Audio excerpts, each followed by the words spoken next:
is that as far as the introduction is concerned to it, he preached during the time of Jeremiah and Zephaniah. Now, we talked about Zephaniah last week, and Zephaniah was talking to Judah and trying to build them up and what have you, letting them know what was going on. They're pronouncing judgment against Judah at the time Nahum is doing his preaching toward Nineveh. And the other prophets are directing their attention to different enemies, and he's directing his attention to Assyria, which has already taken Israel up into captivity. All right? This has already taken place. And the prophet Nahum, his name simply means consolation, and one commentator said the name is in a sense symbolic of the message of the book, which was intended to comfort the oppressed and afflicted people of Judah.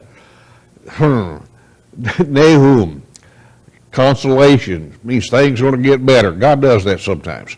Concerning the man, we know a little bit about him in chapter 1, verse 1. We do know that he was from Elkoshite. He was an Elkoshite, rather. And he was from Elkosh, which is a small city. You may recognize it as Capernaum. As a matter of fact, the name Capernaum means village of Nahum. Capernaum. How you like that? Capernaum. And so that might be where he's from. Might have been his birthplace. We don't really know for sure, but it is unique that they marked it, little town, and built it up from there. He was contemporary of Jeremiah, Habakkuk, and Zephaniah. As I said before, we know that Habakkuk and Jeremiah and all of them were preaching towards Israel and Judah both.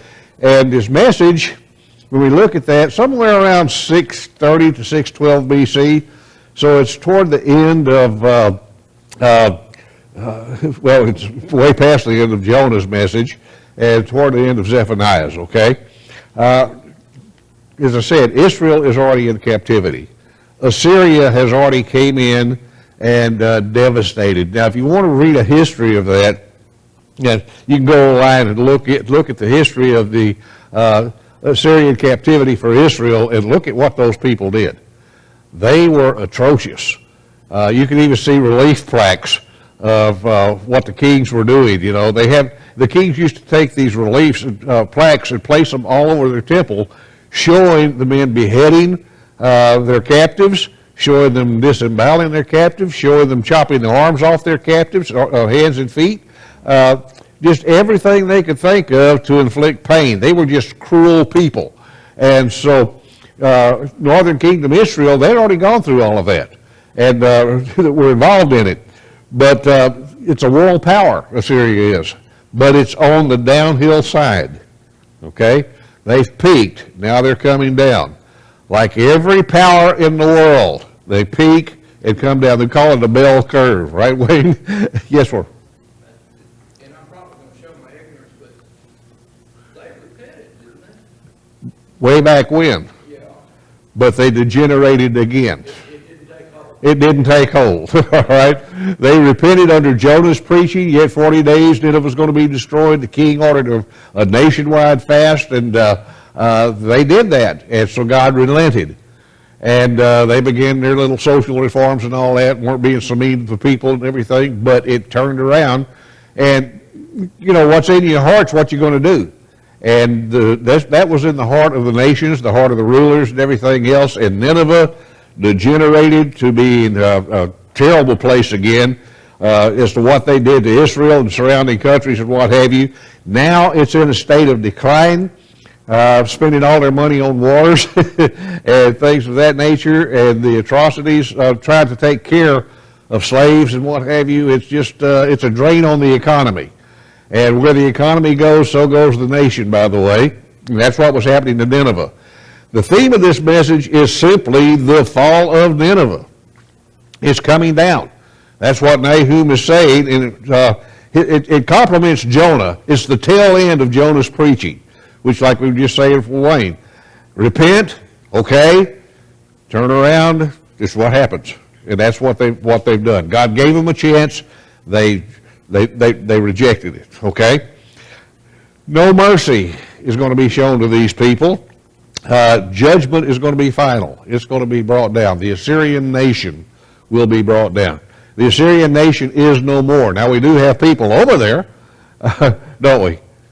And we had, who was it? The old dude during the Gulf Wars. He was trying to build up Babylon and everything else to be what it was. Well, they try that over and over and over again. It's not the Assyrian nation that was brought under judgment by God. They were wiped out, okay? Nahum can be divided into 3 sections. And these sections coincide with each of the chapters. That's how many we've got. In the first section, what you're going to find is that Nineveh's doom is declared. That's what he's saying here. That's chapter 1, all right? And when you get into it, you're going to see the character and the power of the Lord.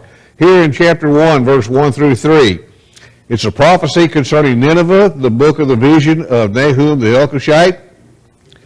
And he says this, "The Lord is a jealous and avenging God. The Lord takes vengeance and is filled with wrath. The Lord takes vengeance on who? His foes. And he vents his wrath against his enemies. The Lord is slow to anger, but great in power. The Lord will not leave the guilty unpunished. His way is in the whirlwind, and in the storm, and in the clouds, and, or the dust of his feet." Stop right there. Notice the language, okay? The whirlwind, the clouds, the storm, things of that nature. You'll see that as judgment language, all right? All throughout the Bible. When God's coming in judgment, you'll see this or something like that, showing that God is coming. He is coming with the clouds. Yes, he is. All right? And that is simply judgment language. Doesn't mean he's in the clouds. It's kind of like a metaphor of what God is doing. So pay attention to the judgment language. And the fierceness is described. Look at the latter part of it.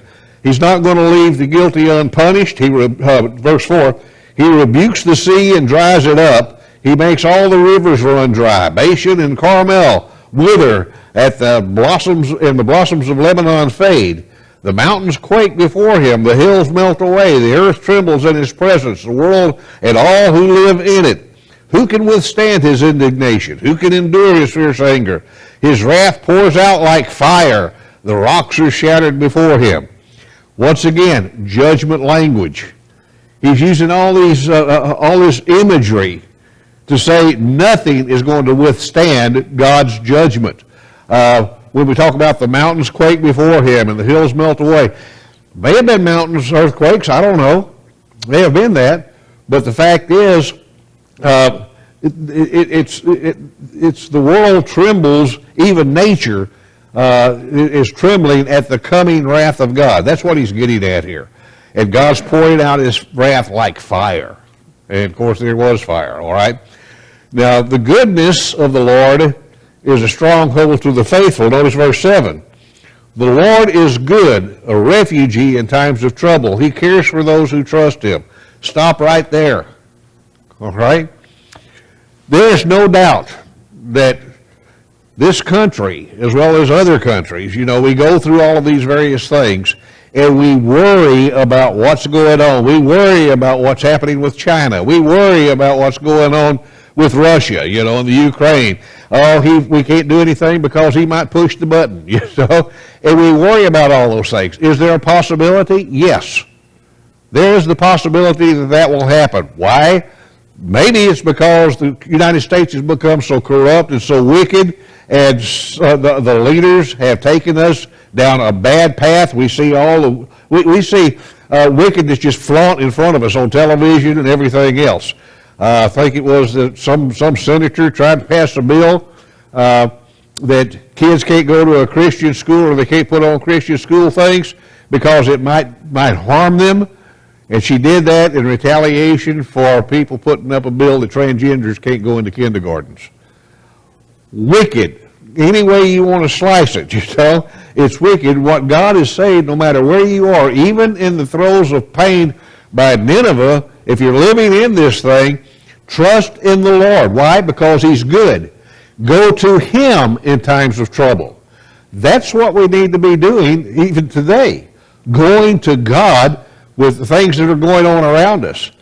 Pray about it. Take it to Him and realize He is in control because why? He cares for those who trust Him. All right? Put your faith in God, not in Washington. All right?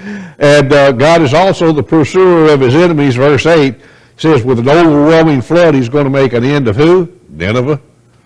All right? He's going to pursue His foes into the realms of darkness.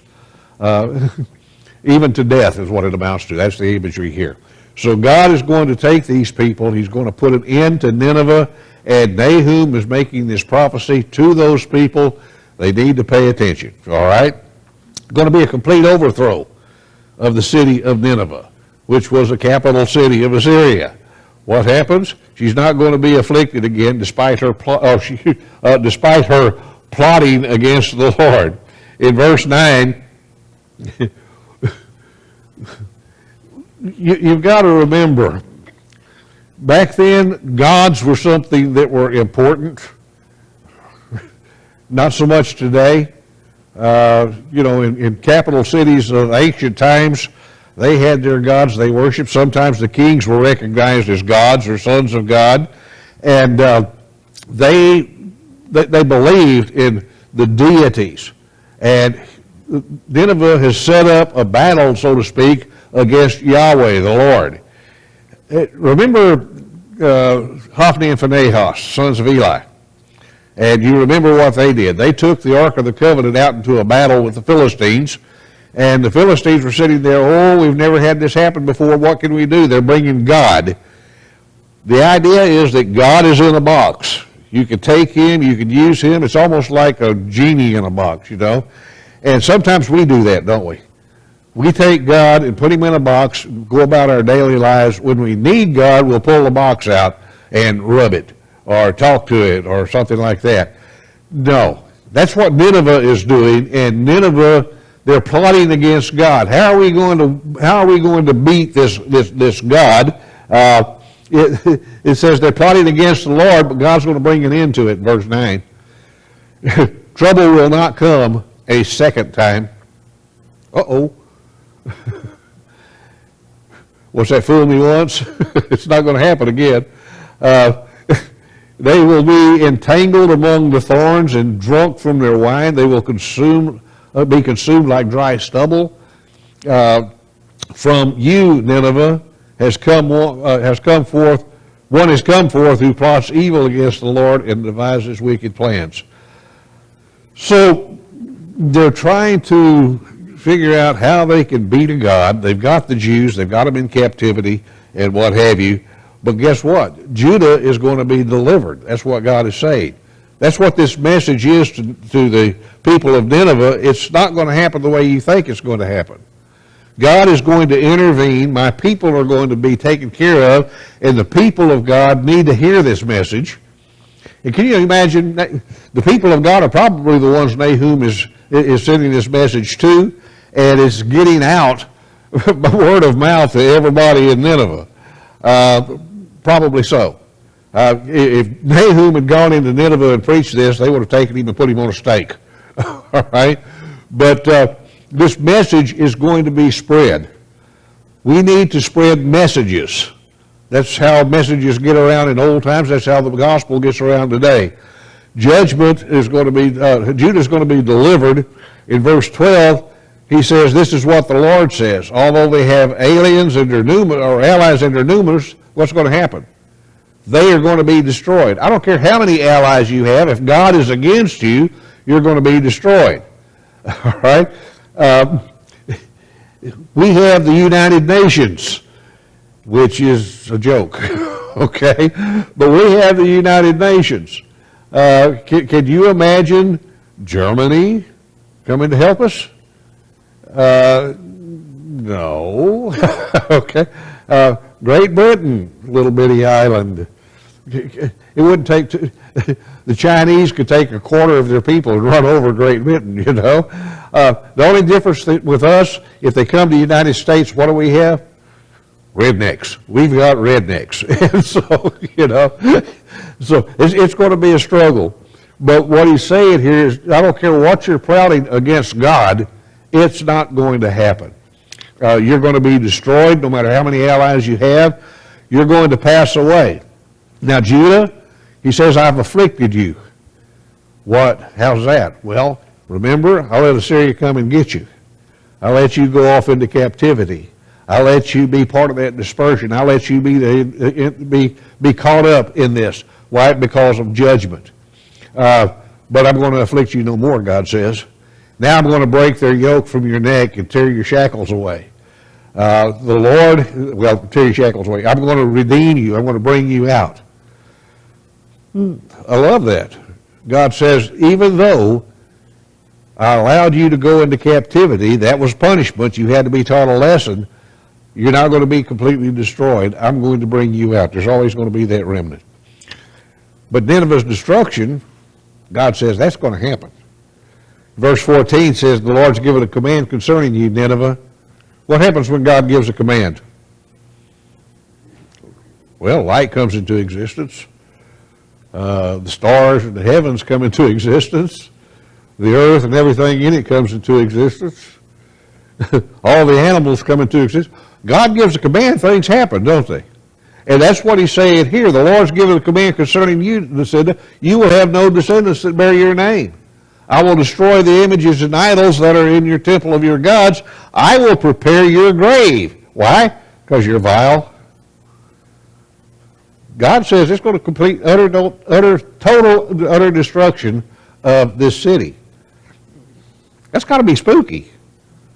What if God says, what if we heard a message from God that says we're going to come in and I am going to destroy Lincoln Memorial and Washington Monument and the Texas Monument. I'm going to destroy all that. I'm going to sink all your battleships. The White House is going to fall down. And what would that do to us? We're sitting here looking at all these landmarks. He says Mount Rushmore is going to be no more. You know, that's what he's doing to these people.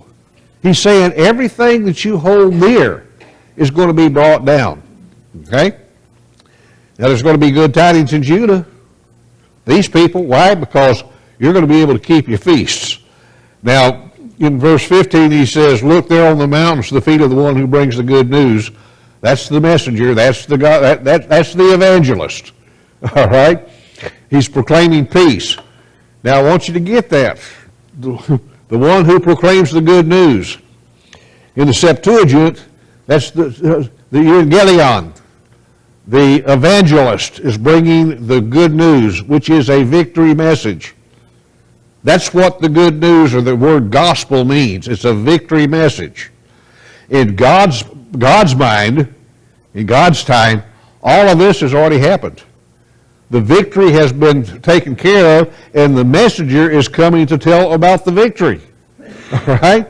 The messenger is letting you know the battle has been won.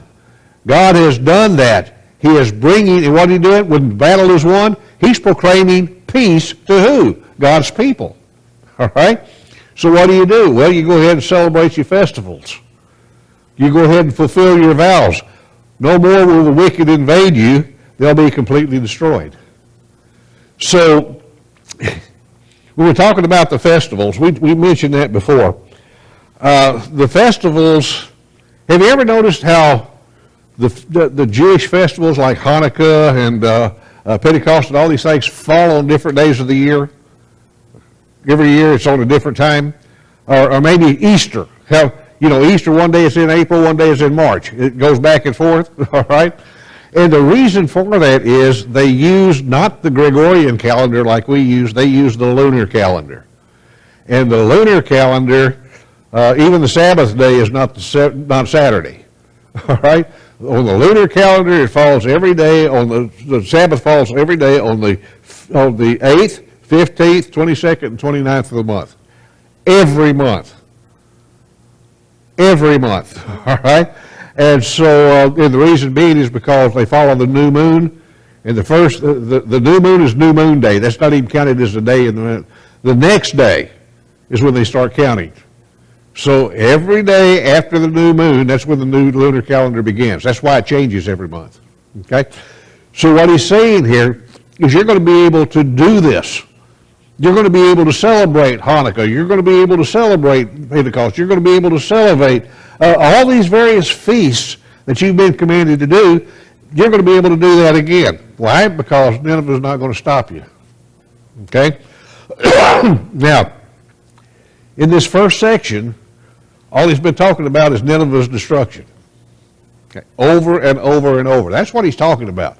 Gives a little hope to the people, but Nineveh is going to be brought down. Okay? Now he's going to describe what this doom is like. Oh boy. In chapter 2, I can get over here to it. And I can. Chapter 2. Look at this in verse 1 through 4. Look at what he's saying here. An attacker advances against you, Nineveh. So go ahead, guard the fortress, watch the road, brace yourselves, marshal all your strength. Get ready for the fight, because it's coming. All right? The Lord's going to restore the splendor of Jacob, the splendor of Israel, like the splendor of Israel, though the destroyers have laid them to the waste and ruined their vines. The shields of the soldier are red. Why? The warriors are clad in scarlet. What are you talking about? Blood? Okay. The metal on the chariots flashes on the day they are made ready. The spears of the juniper are brandished. The chariots storm through the streets, running back and forth through the squares. They look like flaming torches. They dart about like lightning. Describing a battle coming in where death and destruction are taking place. So Nineveh, you get ready. It's not going to do you any good, though, because resistance is futile, Jerry. Right? Captivity is already decreed. Verse 5 through 7. Nineveh summons her picked troops. Okay? Get ready for the battle. Bring all the soldiers in. We need to do all this. Bring in the National Guard. Bring up the reserves. All of this stuff. But yet they stumble on their way. They dash to the city wall. The protective shield is put in place. The river gates are thrown open. The palace collapses. Bring them all.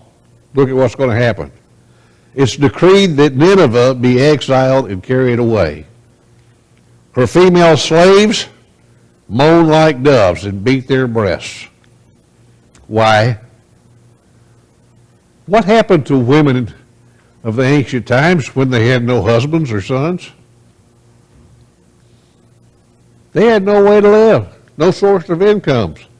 That's why daughters and mothers and everything else become prostitutes, which we hear that language over and over and over throughout the Old Testament, even applied to Israel and Judah when God brings destruction upon them. All right? So in verse 6, the gates of the river are opened, the palace is dissolved.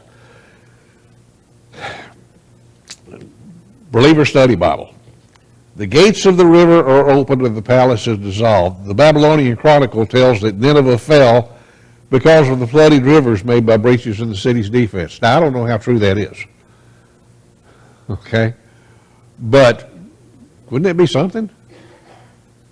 I guess archaeologists have come in and found that. Flooded rivers made breaches. It washes away the power of water. Who was it in World War II, the dam busters in Britain? Remember those? Have you ever heard of those? Britain got together and made a bomb that looked like a 55-gallon drum. And they were busting dams and breaking down dams on rivers because the water flow would go down and knock out not only the cities and the people and all of that, but also the places where they were manufacturing war machines like tanks and airplanes and things of that nature. So, breaking the dam is worthwhile. And so this is the imagery that God is using here. Her inhabitants, what happens? They flee the city. Verse 8, then it was like a pool whose water is draining away. Stop, stop, they cry. But no one turns back. Plunder the silver, plunder the gold. The supply is endless, the wealth from it, all its treasures. She is pillaged, plundered, stripped.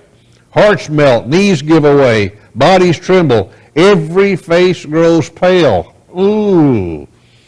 Where now is the lion's den? The place where they fled when they were young, where the lion and the lioness went and the cubs with nothing to fear. The lion killed enough for his cubs and strangled his prey for his mate, filling his lairs with the kill. Now he's using this imagery of Nineveh being the lion. But verse 13 says, I'm against you, declares the Lord Almighty. What's going to happen? I'm going to burn your chariots up with smoke and the sword. I'm going to devour your young lions. That's your soldiers, the people who you have sent out to battle. I'll leave you no prey on the earth. You're going to starve to death. The voices of your messengers will no longer be heard. Run out your messengers, try to muster the troops. They're not going to make it. Troops will not be mustered because they're going to be destroyed. Okay? The utter destruction of Nineveh is what God is saying here. All right? Did they deserve that? I mean, after all, under Jonah, they repented, right? Well, yeah, they did. Nineveh deserves it because of her sin. And her sins were something else. Verse 1 through 4 and chapter 3, woe to the city of blood. Remember what I told you about the reliefs? How they took pleasure in cruelty to their captives and the things they would do to their captives? That's what Nineveh was all about. We look at World War II and the atrocities performed by the Germans and by the Japanese.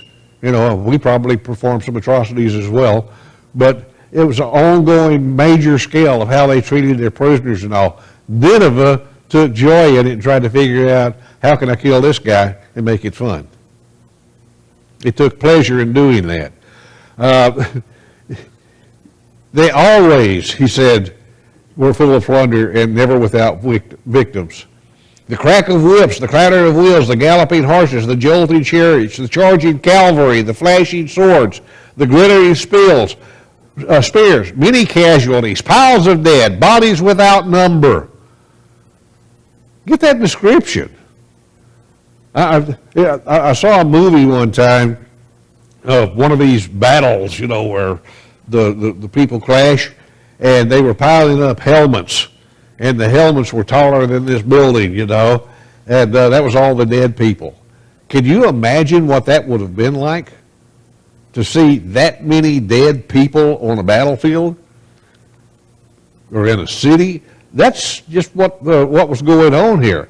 There were many casualties, piles of dead, bodies without number, people stumbling over the corpses.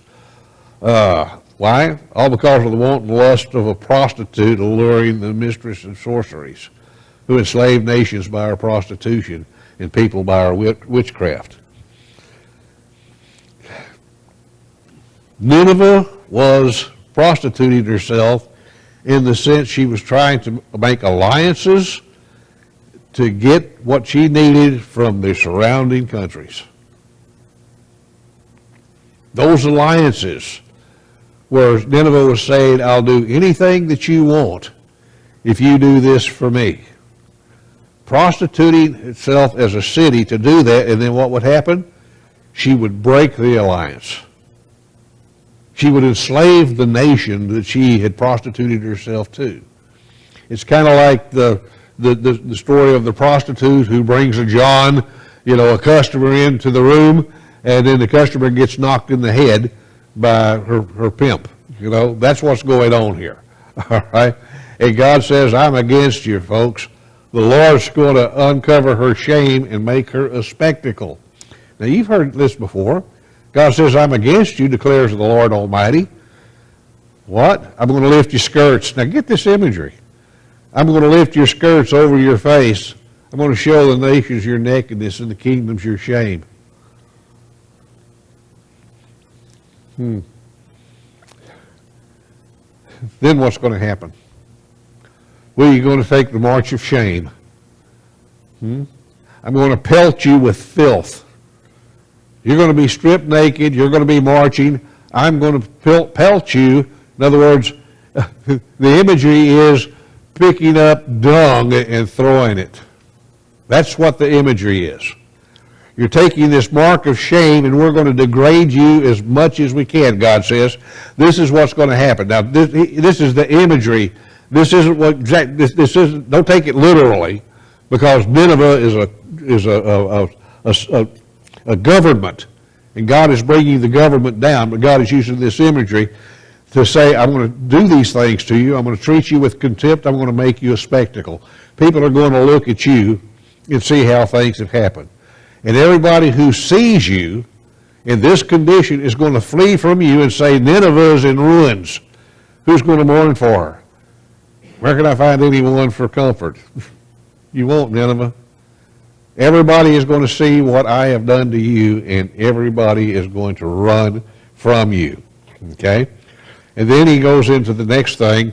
You're no better than Naaman, Thebes, Egypt, is what he's getting at. You're situated on the Nile, water around her, right? The river was her defense, the waters were their wall. Cush in Egypt were her boundless strength, but Libya were among her allies, yet she was taken to captivity. Just look and see what I've done. She had all these allies, and it didn't help her, okay? What happened? Her infants were dashed to pieces at every street corner. That's horrible. Babies, could you picture that? We hear stories of that, but yet that's what was taking place. Lots were cast for her nobles, and her great men were put in chains. In verse 8, we saw that just a second ago. Excuse me. He's bringing down the great city of Thebes there in Egypt. Even though she was strong, she was going to be carried away into captivity. That's what verse 9 and 10 is telling us here. It's going to happen. No matter how strong you are, if God says, I'm going to bring you down, you come down. And that's what was going on. And so it's going to be with Nineveh. God says in verse 11, you will become drunk, you will go into hiding, you'll seek refuge from the enemy, but it's not going to take place, okay? Your strength and your wealth, Nineveh, is not going to save you. I don't care how much money you've got in Fort Knox, okay? I don't care how many weapons you've got. I don't care how many nuclear planes you've got. I don't care about anything like that. That's not going to save you when God decides to bring judgment, okay? Why? Because the strongholds are going to fail. To God, all the fortresses are like fig trees with their fruit full and ripe, and they're shaken. What happens to a fig when you shake it? Comes down. You ever seen an overripe fig? Nasty, aren't they? You know, I used to hate to pick figs on our tree back in the back there in Alabama, and it'd squish up in my hands. Also used to hate to pick figs up there, you know, and birds be eating them, and they're half gone. Which, by the way, if you've got a fig tree, go down to Dollar General, buy you some rubber snakes and throw up in that tree. Okay? Works. Okay? Keeps the birds away. They're scared of snakes. All right? In 12 and 13, he says, look at your troops. Why? They're weaklings. The gates of your lands are wide open to your enemies. Fire has consumed the bars of your gates. Notice he's talking like this has already taken place. But yet this is a prophecy.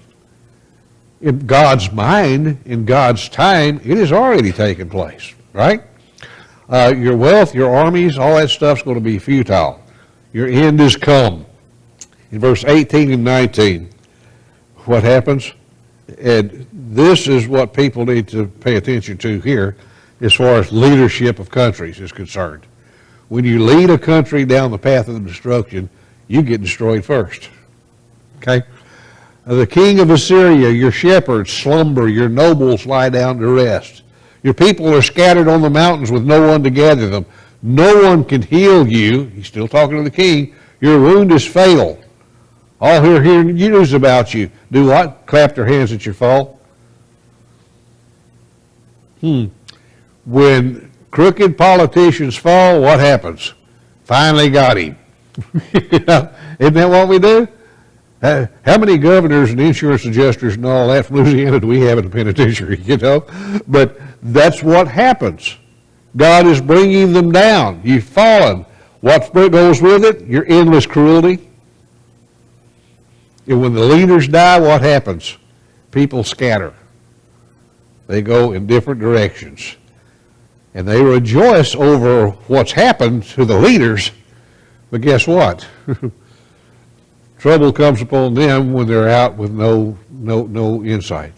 Nineveh has fallen. The capital is no longer. Assyria is going by the wayside.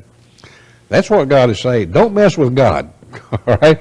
Because it's going to happen. In conclusion, we need to remember that God is a God of consolation. Those who afflict God's people, be it government, be it people in the community, what have you, those who afflict God's people are going to be judged. It's going to happen. God is your stronghold when things are going bad.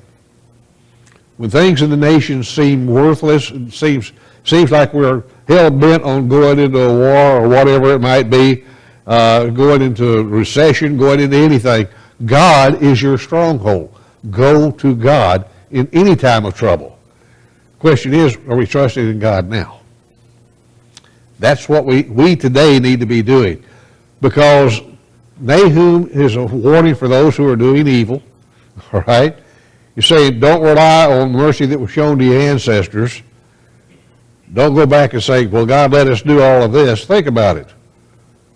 Did we perform atrocities? You bet we have. Look at the American Indian, all right? Or the Native American. Look at what happened to them, you know. And I've heard people justify it. If you don't use it, you lose it. And, you know, that was atrocities. That was terrible what we did to the indigenous people of this country. But that's the way governments operate. The Lord's going to be merciful, slow to anger. But folks, that day of judgment is going to come. It's going to happen. People aren't going to get out of it. We want to be on the right side with God when it does happen. It might happen next week here in the United States. It might happen 200 years from now. I don't know. But it's going to happen. Governments rise, governments fall. Why? Because they turn their back on God. We can't trust what people did 50, 100 years ago. All right? They may have been bypassed by God because God is giving them time to repent, turn around, come to Him. That may be what's going on with our country. But this country needs to repent and turn back to God. Okay? Straighten up their act. Get rid of all the evil in the country. Well, you say we can't have everybody in the country be Christians. No, but everybody in the country weren't following God when Nineveh first repented, and God relented when they turned around and quit doing evil to their fellow man. That's what needs to happen here, all right? So, as we come to this, Paul said, Romans 11:2, therefore consider the goodness and severity of God. Pay attention. There's two sides of what God does. On those who felt severity, but toward you goodness, if you continue in His goodness, otherwise you also are going to be cut off. Pay attention to what God is doing, to His goodness and His severity, and be motivated by both of them. All right? Message from Nahum. Okay. All right. We want to continue in His goodness. That's the last slide. That's it for Nahum. Next week, we're going to do something a little bit different. Then we'll get back into the study of the minor prophets, okay? We'll appreciate your attention and bearing with me as I go through all of this, okay? Thank you very much.